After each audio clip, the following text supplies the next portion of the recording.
नमस्कार। ब्रेकिंग के दर्शकों को एक बार फिर से मैं स्वागत करना चाहूँगा और आज मैं एक विशेष विषय को लेकर उपस्थित हूँ। आज एक बुक पब्लिश किया गया है और डॉक्टर निहल चलानी द्वारा जो है लिखी गई यह जो पुस्तक है मार्केटिंग मैनेजमेंट के ऊपर है। और चूँकि आज का जो व्यापार है डिजिटल मार्केटिंग का व्यापार हो चुका है और किस तरह डिजिटल मार्केटिंग करनी है इस बारे में भी थोड़ी जानकारी दी गई है। और डॉक्टर निहल चलानी जी के बारे में मैं कह देना चाहूँगा कि थोड़ी उनकी जानकारी मैं देना चाहूँगा कि लगभग 16 वर्ष से तिनसुकिया के वुमेन्स कॉलेज में कॉमर्स की हेड रही है और साथ ही उन्होंने पीएचडी भी किया है। और थोड़ी जानकारी आज मैं उनसे लेने के लिए उपस्थित हूँ। साथ ही जो मार्केटिंग मैनेजमेंट का जो यह पुस्तक लिखा गया है एक्चुअली है क्या इसमें और क्या क्या खास जानकारी जो है विशेष तौर पर कॉमर्स के जो स्टूडेंट है उन्हें मिलने वाली है। सबसे पहले तो मैं आपका स्वागत करना चाहूँगा। Thank you so much. Nihal ji, जो बुक है मार्केटिंग मैनेजमेंट के ऊपर आपने जो लिखा है इस पर बाद में आऊँगा। सबसे पहले तो आपका इंट्रोडक्शन ले लेना चाहूँगा कि कॉमर्स का 16 वर्ष का एक्सपीरियंस रहा है, वो भी हेड रही है आप जो है वुमेन्स कॉलेज तिनसुकिया की। तो थोड़ा जो एक्सपीरियंस रहा है व्यापार के क्षेत्र में, पढ़ाती ज़रूर है लेकिन खुद का एक्सपीरियंस क्या रहा है, उस समय का व्यापार और आज का व्यापार में अंतर क्या आपको लगता है, कितना टफ हो चुका है, थोड़ा इस बारे में मैं आपसे जानकारी ले लूँ। हम बचपन से ही एक बिज़नेस फैमिली से बिलोंग करती हूँ। हालांकि मेरा कभी भी इन्वॉल्वमेंट बिज़नेस में नहीं रहा है। चूँकि मैं मार्केटिंग मैनेजमेंट सब्जेक्ट 17 साल से पढ़ा रही हूँ, तो उसके हिसाब से या बीइंग अ कस्टमर जो मेरा एक्सपीरियंस रहा है बिज़नेस से रिलेटेड वो आपको बताती हूँ। पहले आप कन्वेंशनल या ट्रेडिशनल फॉर्म ऑफ मार्केटिंग जो था, अभी कोविड बोल लीजिए या with the advancement of technology बोलिए, it has shifted to digital form. Online हो गया है सब कुछ।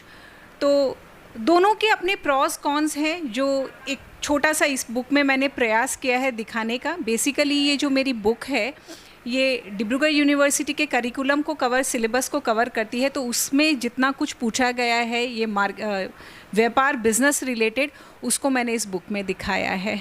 और काफ़ी चेंज आ गया है पहले के बिज़नेस का जो एनवायरनमेंट है और अभी का जो प्रेजेंट बिज़नेस एनवायरनमेंट है। ग्लोबलाइज्ड हो गया है, वर्ल्ड वाइड एक्सपैंड हो गया है बिज़नेस। वो अभी रिस्ट्रिक्ट नहीं है किसी भी कंट्री में ही, डोमेस्टिक कंट्री में रिस्ट्रिक्टेड नहीं है, वो काफ़ी स्प्रेड हो गया है।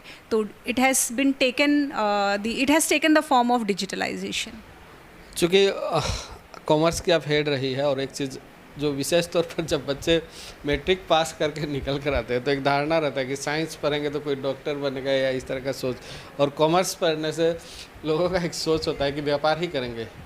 लेकिन आपने भी कॉमर्स पढ़ा है लेकिन आपने व्यापार नहीं किया। तो कॉमर्स जो सब्जेक्ट एक्चुअली होता है इसका स्कोप किस तरह का होता है? सिर्फ व्यापार ही तो नहीं, काफ़ी अलग अलग स्कोप आज के दिनों में देखा जा रहा है। तो क्या क्या है एक्चुअली कॉमर्स जो लोग सेलेक्ट करते हैं उनके लिए कौन कौन से सोर्सेस होते हैं या क्या स्कोप होता है, थोड़ा इस बारे में जान। मैं सिर्फ कॉमर्स के लिए नहीं बोलूँगी, आप किसी भी स्ट्रीम को सिलेक्ट करते हैं, बीट कॉमर्स, साइंस या आर्ट्स, सब में स्कोप बहुत बढ़ गया है। और आज के दिन में हम देखते हैं जो न्यू एजुकेशन पॉलिसी 2020 आई है, इसमें तो आप एक स्ट्रीम में होते हुए भी दूसरे स्ट्रीम के सब्जेक्ट को भी सिलेक्ट कर सकते हैं। मैं खुद एक एग्जांपल हूँ, जैसा कि अभी मैंने बताया, अभी आपने पूछा कि कॉमर्स स्टूडेंट्स जो होते हैं वो सिर्फ व्यापार में ही नहीं जा सकते हैं। मैं खुद टीचिंग लाइन में हूँ, मैं कॉमर्स पढ़ी हूँ तो अभी मैं टीचिंग में हूँ। वैसे ही जो भी स्टूडेंट अगर कॉमर्स करते हैं उनके लिए बहुत सारे ऑप्शंस हैं। बैंकिंग, बिल्कुल, बैंकिंग है, सीए है, सीएस है। आप कॉमर्स करके बाद में मैनेजमेंट में शिफ्ट करके एमबीए भी कर सकते हैं। सीएफए है, सीएस है, बहुत सारे ऐसे कोर्सेज़ हैं जो आप कर सकते हैं। आप जॉब में जा सकते हैं, इंश्योरेंस लाइन में आप जा सकते हैं। तो स्कोप कॉमर्स में जो है वो सिर्फ व्यापार या बिजनेस तक ही सीमित नहीं है। जो बुक है उसके बारे में आएंगे, लेकिन उससे पहले और एक चीज़ बुक से रिलेटेड ही मैं जान लेना चाहूँगा। चूँकि इसमें मेंशन किया गया है BCom first semester and BCom fifth semester के लिए स्पेशली जो है यह बुक मददगार साबित हो सकता है या सिलेबस में भी शायद आने वाले समय में देखा जा सकता है। तो इसका क्या अर्थ हम मान के चले और इस बारे में मैं थोड़ा आपसे जान लेना। ये बुक जो मेरी है, मैंने न्यू एजुकेशन पॉलिसी 2020 के अंदर जो बीकॉम फर्स्ट सेमेस्टर का माइनर का पेपर है जिसका नाम ही मार्केटिंग मैनेजमेंट है, उसके पूरे सिलेबस को इसमें कवर किया है। साथ ही साथ CBCS का जो सिलेबस है डिब्रूगढ़ यूनिवर्सिटी का बीकॉम फिफ्थ सेमेस्टर का सिलेबस है, उसको भी ध्यान में रख के ये बुक लिखी गई है। तो जो बीकॉम फर्स्ट सेमेस्टर और फिफ्थ सेमेस्टर के स्टूडेंट हैं उनका पूरा सिलेबस इसमें कवर किया गया है। इसके अलावा बाकी के भी जो PG लेवल के स्टूडेंट्स हैं वो भी अगर इस बुक को पढ़ेंगे तो उनके लिए भी ये बुक बहुत बेनिफिशियल है, और साथ ही साथ मैनेजमेंट स्टूडेंट को भी ये बुक से बहुत हेल्प मिलेगा। अब थोड़ा कंटेंट्स जो है क्या क्या विशेष तौर पर मैं थोड़ा शॉर्टकट में थोड़ा कंटेंट्स के बारे में जान लेना चाहूँगा कि क्या क्या है ये इस बुक में। इसमें ये पूरी बुक जो है ये 5 यूनिट्स में डिवाइडेड है। पहला जो यूनिट है वो मार्केटिंग क्या है उसका बेसिक इंट्रोडक्शन देता है। इसके अंदर अलग अलग आपके सब पार्ट्स हैं। जो सेकेंड यूनिट है वो कंज्यूमर पे बेस्ड है। मार्केटिंग बिना कंज्यूमर के एग्जिस्ट ही नहीं करता है, तो पूरे कंज्यूमर का बिहेवियर क्या है उस बारे में दिया गया है। Third, the most important is the product क्या प्रोडक्ट होता है, प्रोडक्ट के फीचर्स कैसे होते हैं, उनको कैसे एडवर्टाइज़ किया जाता है, इनको कैसे पैकेजिंग होती है, उस बारे में है। Fourth and the most important one is promotion. Product आज मार्केट में आ गया है, लेकिन अगर उनको प्रमोट नहीं करेंगे, उनके बारे में पब्लिसिटी नहीं करेंगे तो प्रोडक्ट कहीं पे भी बिकेगा नहीं। तो मेरा जो 4th यूनिट है वो प्रोडक्ट के बारे में है। और जो 5th यूनिट है वो प्राइस है। इसमें प्राइस में एक प्रोडक्ट का क्या कॉस्ट होता है, उसको कैसे क्या ध्यान में रख के प्राइस कोट किया जाता है, चार्ज करते हैं, उससे रिलेटेड है। तो पहला जो आपने पॉइंट रखा है इंट्रोडक्शन ऑफ मार्केटिंग, एक्चुअली पूरी कहानी तो मैं जानना नहीं चाहूँगा क्योंकि जो बुक है उन्हें पढ़ना पड़ेगा, लेकिन इस बारे में जान लेना चाहूँगा कि एक्चुअली क्या है यह। ये बेसिक आइडिया देता है कि आपका मार्केटिंग कैसे होता है, मार्केटिंग होता क्या है, बेसिक टर्म मार्केटिंग का मतलब क्या है। एकदम सिंपल टर्म्स में मार्केटिंग क्या होता है। Marketing means what, it's basically selling of the product को प्रमोट करना, उसको बेचना, दैट इज़ एकदम सिंपल साधारण शब्दों में कहूँ तो उसको हम मार्केटिंग कहते हैं।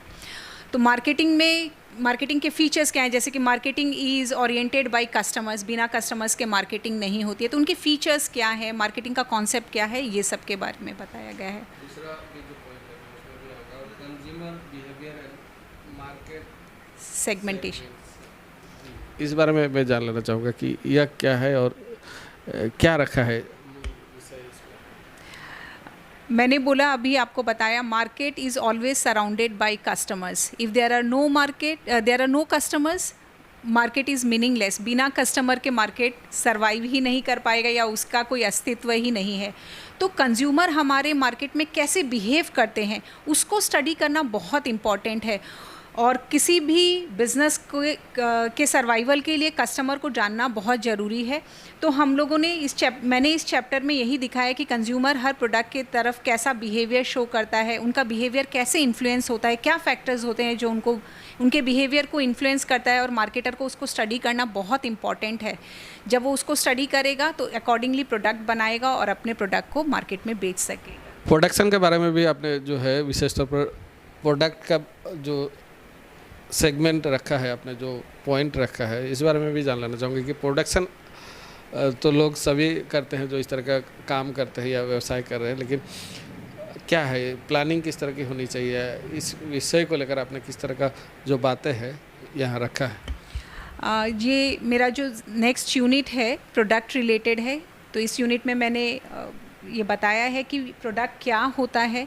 जब कोई भी बिजनेसमैन या मार्केटर या बिजनेस हाउस अपना प्रोडक्ट डेवलप करता है तो उसकी प्लानिंग किस तरीके से करता है, क्या क्या स्टेप्स होते हैं, क्या फैक्टर्स को वो ध्यान में रख के प्रोडक्ट डेवलप करता है, उनकी पैकेजिंग कैसे करता है, उनकी जो सेल करेगा उसके बीच में जो इंटरमीडिएरीज आते हैं वो कौन होंगे, और किस प्रोडक्ट को जैसे बहुत सारे चैनल्स होते हैं। कोई प्रोडक्ट ऐसा होता है कि आप डायरेक्टली मैन्युफैक्चरर कस्टमर को सेल करता है या वो वाया किसी चैनल जाता है जैसे कि होलसेलर्स, रिटेलर्स।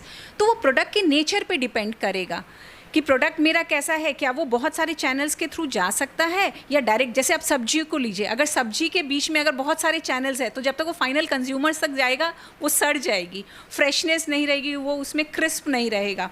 तो वो सारे चैनल्स आप कैसे डिसाइड करेंगे? वो प्रोडक्ट के नेचर को देख के।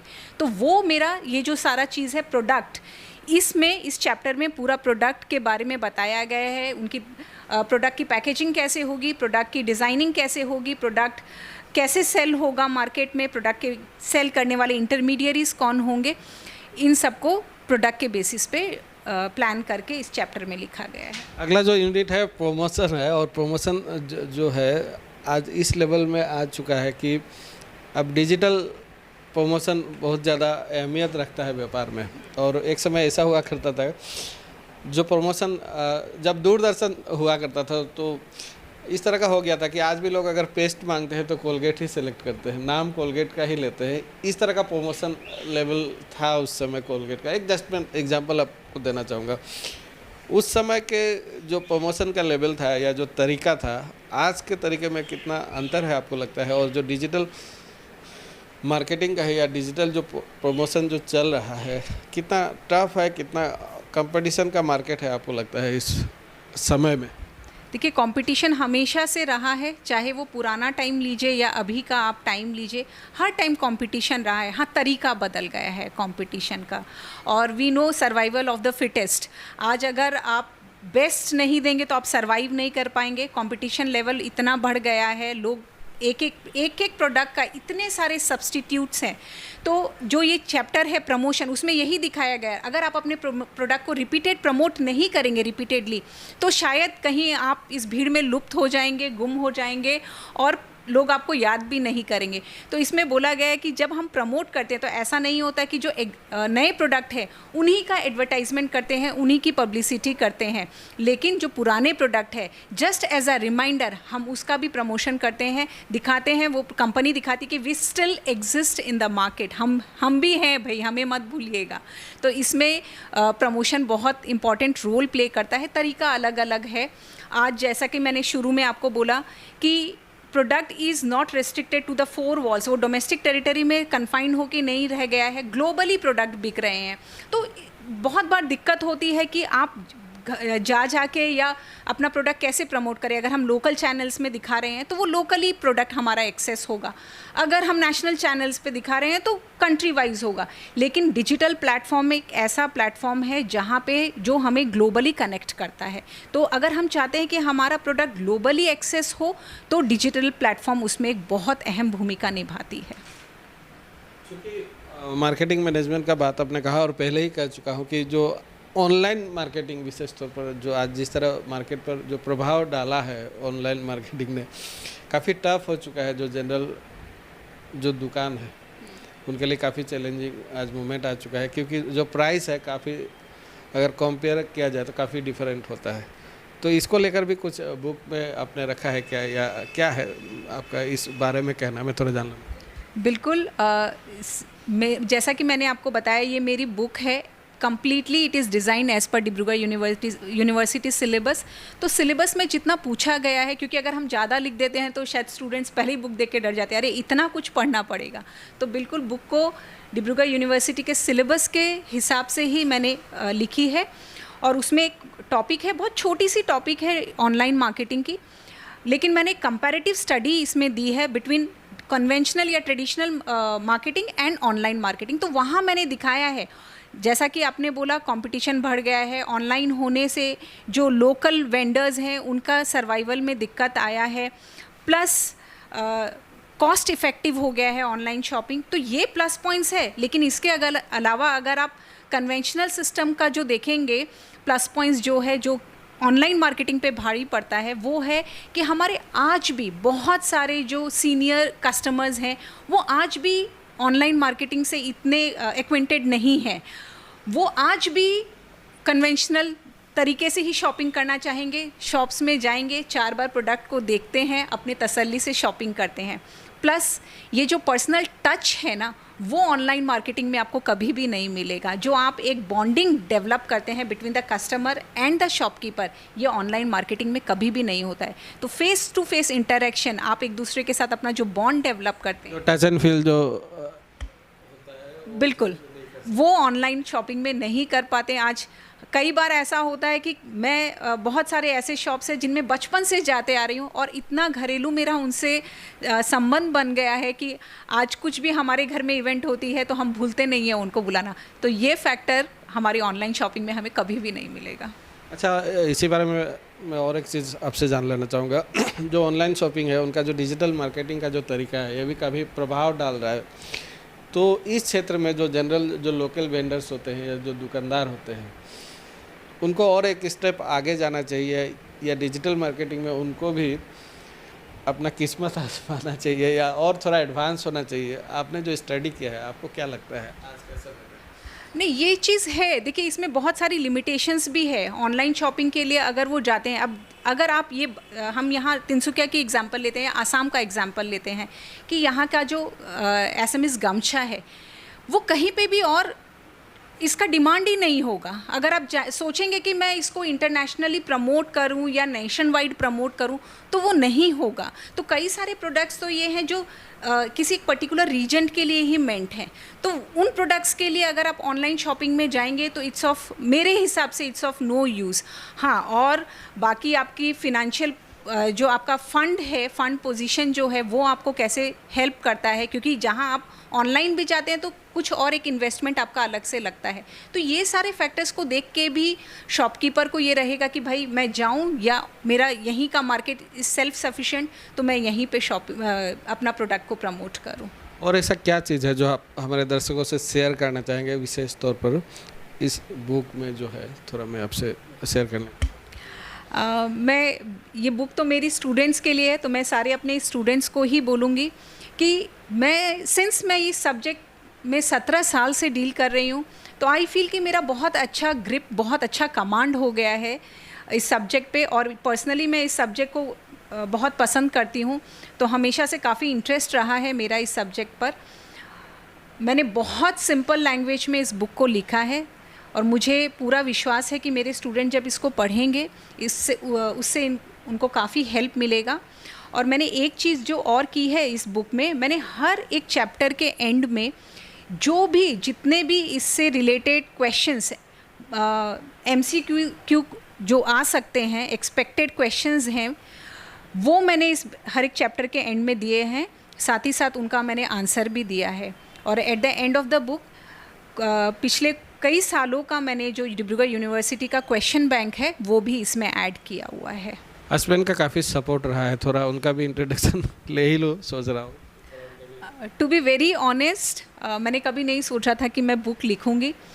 मेरे हस्बैंड का नाम नितिन चलानी है, वो एक बिजनेसमैन है। हमेशा हर चीज़ में उनका बहुत सपोर्ट रहा है। और अगर आज मैं अपनी बुक लॉन्च की हूँ, it's only because of him. उन्होंने ही मुझे काफ़ी बार कहा कि नेहल तुम इस टीचिंग लाइन में हो, क्यों नहीं लिखती हो, क्यों नहीं अपनी नॉलेज को अपने स्टूडेंट्स के साथ और बाकी स्टूडेंट्स के साथ शेयर करो कि उनको हेल्प मिले। तो इट्स ओनली बिकॉज ऑफ हूँ कि आज ये बुक मार्केट में है।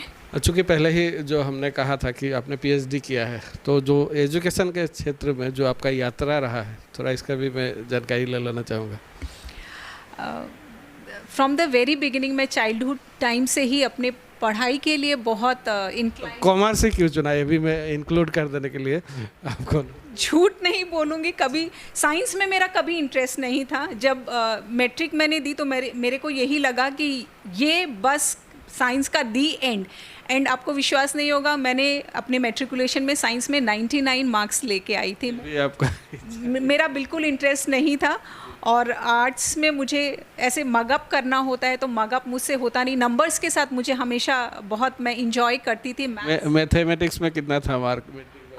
हमारे टाइम में मैथमेटिक्स में सबसे काफ़ी सालों का, this is not an excuse, लेकिन काफ़ी सालों का रिकॉर्ड ब्रेक टफ पेपर आया था। मेरा शायद 78, बहुत कम मार्क्स रहा। रोते साइंस में ज़्यादा था। साइंस में पता नहीं क्या था हाँ, लेकिन मेरा कभी भी साइंस में इंटरेस्ट नहीं रहा, तो पेरेंट्स ने भी एक दो बार ही बोला इतना अच्छा स्कोर किया है, गो फॉर साइंस, लेकिन मैंने बोला नहीं, I am not meant for science और science is not meant for me. तो मगअप करना नहीं था तो आर्ट्स वैसे ड्रॉप कर दिया, लेफ्ट आउट वॉज कॉमर्स, और हमेशा मुझे नंबर से प्यार रहा है तो इसीलिए मैंने कॉमर्स को लिया। उसके बाद की पढ़ाई कहाँ, पहली जो आपकी स्कूल लाइफ कहाँ से एजुकेशन शुरू हुआ था और कहाँ कहाँ आपने पढ़ा है थोड़ा? मैं बडिंग बर्ड्स की स्टूडेंट रही हूँ। +2 मैंने बडिंग बर्ड्स से किया है, उसके बाद मैंने अपनी जो कॉलेजिंग है वो GS लोहिया गर्ल्स कॉलेज से की। उसके बाद मेरी शादी हो गई, शादी के बाद इन लॉज का, हस्बैंड का बहुत सपोर्ट था, मैंने अपना मास्टर्स MCOM किया डिब्रूगढ़ यूनिवर्सिटी से, फिर MPhil की, फिर PhD डिब्रूगढ़ यूनिवर्सिटी से ही की। MPhil करते जब मैं कर ही रही थी तभी मुझे वुमेंस कॉलेज से ऑफ़र आया, सोचा नहीं था कि जॉब के लिए जाऊंगी, लेकिन ऑफ़र आया तो मैंने भी उसे खुशी खुशी एक्सेप्ट किया। मैंने अपनी जो वुमेंस कॉलेज में जर्नी है 2007 से शुरू की और बहुत अच्छा एक्सपीरियंस रहा। काफ़ी लर्नेड पर्सन से मिली, वहाँ पे बहुत सारे ऐसे प्रोग्राम्स होते थे जिनका मैं हिस्सा बनती थी, बहुत कुछ सीखने को मिला। जो प्रिंसिपल थी मिसेस चंद्रकांता शर्मा, उनसे भी बहुत कुछ सीखने को मिला। राजीव बोरदोले सर से बहुत कुछ सीखने को मिला, he is a very good leader, उनसे लीडरशिप क्वालिटी सीखी मैंने, कैसे चीज़ों को मैनेज करना चाहिए, परफेक्ट कैसे होते हैं हर चीज़ में, उनसे सीखा। बहुत अच्छी जर्नी रही है। हस्बैंड का सपोर्ट जरूर रहा है, लेकिन इंस्पायर किससे हुई विशेष तौर पर जो बुक आपने लिखा? जब मैं मास्टर्स कर रही थी तो हमारे मार्केटिंग पढ़ाने वाले जो टीचर थे डॉक्टर अमलेश भवाल, जब वो, मैं एक किस्सा शेयर करूँगी, जब वो क्लास में आए तो इतना शैबिली लुक था उनका, मेरे को ऐसे लगा कि क्या पता क्या पढ़ाएंगे ये टीचर, लेकिन जैसे ही उन्होंने ये पढ़ाना शुरू किया मैं उनकी फ़ैन हो गई। बहुत अच्छे तरीके से पढ़ाया, शायद इतने अच्छे तरीके से मैंने मार्केटिंग आज तक किसी, मतलब नो ऑफेंस किसी टीचर, सब टीचर बहुत अच्छा पढ़ाते हैं, लेकिन जो तरीका उनका था मार्केटिंग पढ़ाने का, इट वाज माइंड ब्लोइंग। उनसे बहुत इंस्पायर हुई और तब ऐसा सोचा था कि अगर कभी टीचिंग लाइन में जाऊंगी तो मार्केटिंग सब्जेक्ट तो मैं ही डील करूंगी। तो उनसे भी बहुत प्रेरित हुई मैं और यही सोच के बुक लिखा। निहाल जी, और एक चीज़ जानना चाहूँगा, कोई ऐसा खास एक्सपीरियंस जो विशेष तौर पर आज भी आपको भावुक कर देता है या आज भी फील होता है चलिए किसी का लाइफ हमने चेंज कर दिया, इस तरह का मोमेंट ज़रूर रहा होगा? 16 वर्षों का चूँकि एक्सपीरियंस रहा है, काफ़ी बच्चे हार भी जाते हैं और कभी हारने के बाद भी कुछ जीत भी जाते हैं, तो इस तरह का अगर एक्सपीरियंस रहा है तो थोड़ा शेयर करने के लिए अनुरोध। बहुत सारे बच्चे आते हैं कॉलेज में जिनका परसेंटेज बहुत लो होता है, नियर अबाउट किसी स्टूडेंट का तो 40% भी होता है, क्योंकि ये हम लोगों की गवर्नमेंट कॉलेज है। प्राइवेट में तो जल्दी से उनको एडमिशन मिलता नहीं है, तो हम इसको ऐसा चैलेंज लेते हैं कि देखते हैं कि हम इन स्टूडेंट्स में क्या ट्रांसफॉर्मेशन कर सकते हैं। तो उस 40% वाले स्टूडेंट को भी हम एडमिशन देते हैं और जब तक वो ग्रेजुएट होके आते हैं तो किसी स्टूडेंट का लेवल 70% तक भी पहुंचता है। तो तब बहुत अच्छा लगता है कि हमारी मेहनत रंग लाई। सिर्फ हमारी नहीं, वो स्टूडेंट के का भी देखिए उसमें रहता है कि उनका हार्डवर्क है, उनका डेडिकेशन है, उनका डिटर्मिनेशन है। ऐसी एक स्टूडेंट थी मेरी, जो मैनेजमेंट की स्टूडेंट थी, वो टी गार्डन में उसके फादर लेबरर थे और वर्नाकुलर मीडियम से आई थी। हमारे यहाँ पे जो मोड ऑफ टीचिंग है वो इंग्लिश है, आंसर आपको इंग्लिश में ही करना पड़ता है, और वो थी एसएमएस मीडियम से, ग्रास रूट लेवल से उठ के वो बच्ची आई थी। 3 साल का जो उसका जो डिग्री होती है उसने 5 साल में कंप्लीट किया। ना उसके पेरेंट्स ने, ना उस बच्ची ने गिव अप किया।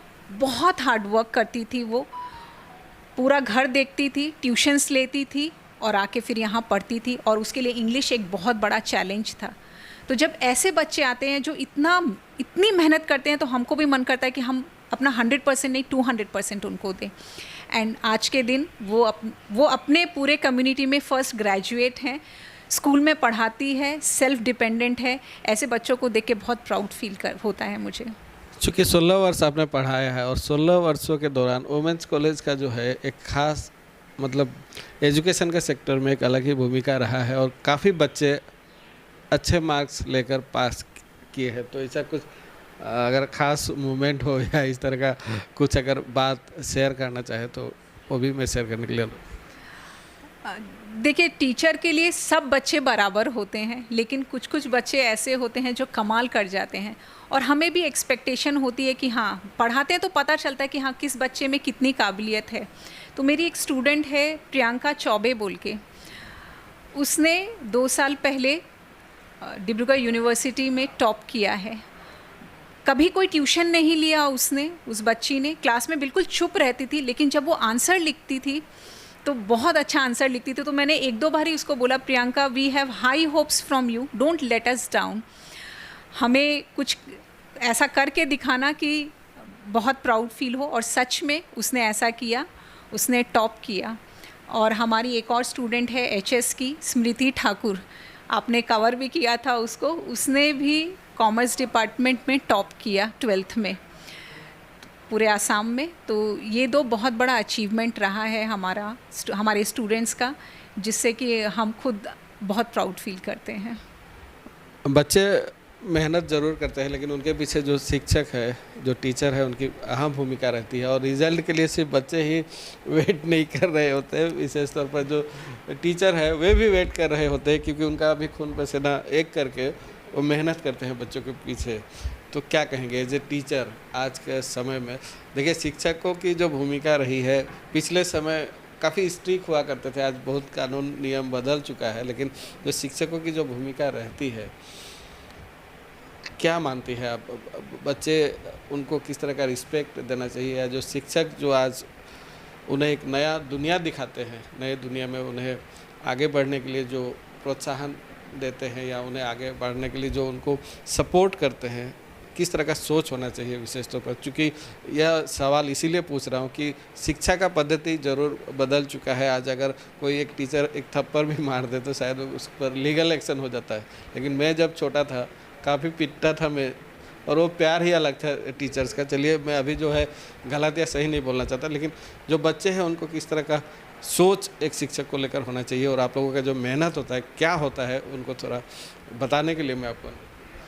आप अगर स्ट्रिक्टनेस की बात करें तो हमारे कॉमर्स डिपार्टमेंट की सबसे स्ट्रिक्ट टीचर हूँ मैं।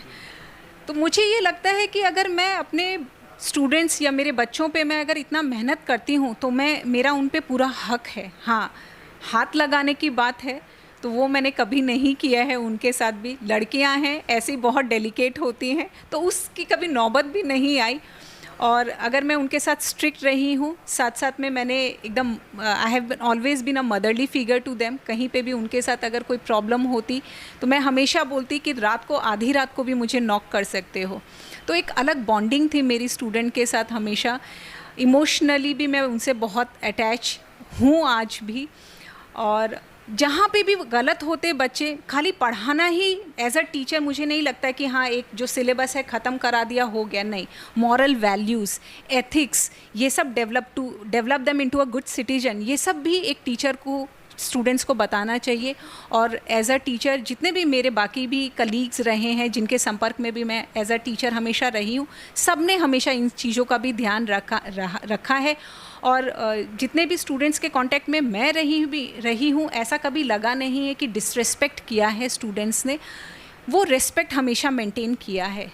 चलिए, मार्केटिंग मैनेजमेंट का जो यह बुक आपने लिखा है, हम भी उम्मीद करेंगे, हम भी आशा करेंगे कि सक्सेस हो, और जिस तरह आपने सपना देखा है, जिस तरह का एजुकेशन देने का या लोगों में जो ज्ञान बांटने का, इस पुस्तक के द्वारा लोग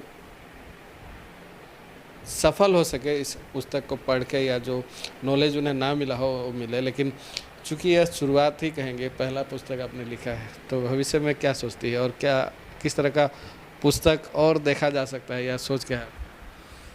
ये बुक मैंने पहली बार लिखी है। पहला एक्सपीरियंस बहुत अच्छा एक्सपीरियंस रहा है, और आशा यही करती हूँ कि आगे ये जो मेरी जर्नी शुरू हुई है बहुत लंबे तक चले। और जो न्यू एजुकेशन पॉलिसी है उसमें नए जो आगे सेमेस्टर्स आएंगे, नए सब्जेक्ट्स इंट्रोड्यूस होंगे जिनकी बुक्स अभी अवेलेबल नहीं है, अगर वो मेरे जोन का सब्जेक्ट हुआ तो इच्छा तो है कि उस पे भी मैं किताब लिखूं। चूँकि आज आपने जो है बुक पब्लिश किया है और तिनचिका प्रेस क्लब में आपने इंट्रोड्यूस किया है यह बुक, तो वहाँ पे जो डिस्ट्रीब्यूट करते हैं न्यूज़पेपर, उनको भी शायद आपने बुलाया था और सम्मानित भी किया था। तो क्या रहा आज का जो कार्यक्रम, थोड़ा इस बारे में जाना। मुझे सबने बोला कि जब तुम्हारी बुक आई है तो इसको सेलिब्रेट करना चाहिए। सेलिब्रेशन हमेशा होता है। सुबह से कॉल्स आ रहे हैं जब लोगों को पता चला सबका, तो मुझे ऐसा लगा कि फ्रेंड्स फैमिली सबके साथ हमेशा सेलिब्रेट करते हैं और मेरी ये खबर इस तरह से फैल रही है, तो जो लोग न्यूज़ शेयर करते हैं सबके साथ, क्यों ना इस बार मैं अपना ये जो है सेलिब्रेशन उनके साथ करूं। और मैं आपको बता नहीं सकती, इतनी खुशी हो रही है उन सब के साथ आज ये सेलिब्रेट करके, मेरी खुशी डबल हो गई है। यह पुस्तक कहाँ कहाँ उपलब्ध रहेगी, अगर किसी को ऑनलाइन भी ऑर्डर देना हो या कोई संपर्क करना चाहे तो किस तरह का क्या व्यवस्था है, थोड़ा इस बारे में भी जानिए। ये यहाँ के जो भी लोकल बुक स्टॉल्स हैं, स्पॉन्डन है, मित्रा एजेंसी है, CR बुक हाउस है, यहाँ के ऑलमोस्ट जितने बुक स्टॉल्स हैं सब जगह अवेलेबल रहेंगे।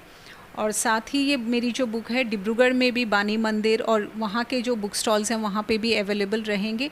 ऑनलाइन या डिजिटल प्लेटफॉर्म पे अभी इसका ऐसा कुछ हुआ नहीं है कि ऑनलाइन इसको ऑर्डर कर सकेंगे। जैसे भी इसका अगर जैसे मुझे कुछ अपडेट मिलेगा पब्लिशर के कॉन्टैक्ट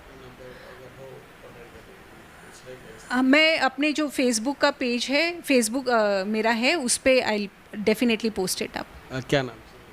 नेहल चलानी के नाम से ही है जी। उम्मीद करेंगे कि जो आपने शुरुआत किया है काफ़ी लंबा चले और काफ़ी लोगों के लिए जो सक्सेस का एक जरिया बने। जो आपने इतनी व्यस्तता के बीच जो इस पुस्तक के बारे में इतनी सारी जानकारी जो हमें दी, बहुत बहुत धन्यवाद।